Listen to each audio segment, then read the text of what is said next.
Irrompe nella consueta conferenza stampa del presidente Zaia quello che ormai è stato ribattezzato il caso Flora, anche se il governatore dice non esistere alcun caso.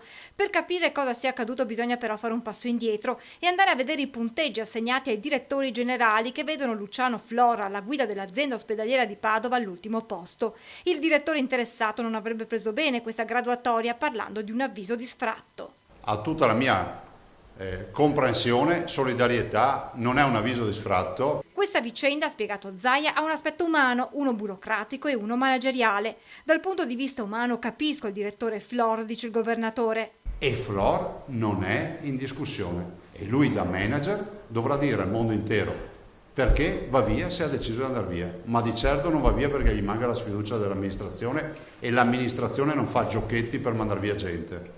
È un fulmine a ciel sereno, sbagliato pensare che io possa mettere in discussione Flora e l'azienda ospedaliera di Padova, continua Zaia.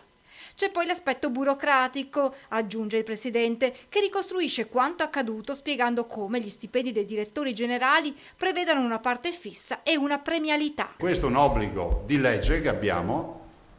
Personalmente penso che non sarebbe da dare premio proprio a nessuno. Avendo questa modalità di legge, per legge si costituiscono le commissioni che fanno dei parametri sulle quali noi siamo interdetti da qualsiasi intromissione per legge, è penale. Noi la approviamo perché la Giunta deve approvare l'esito del lavoro delle commissioni. La griglia stilata da commissioni indipendenti prevede vari parametri che vanno dall'efficienza dei servizi sanitari al rispetto di disposizioni regionali. Questa griglia con i punti stabilisce quanto del premio annuale deve essere erogato. Oggi noi stiamo discutendo della griglia delle valutazioni del 2018. È illegalità andare a prendere e sistemare i numeri.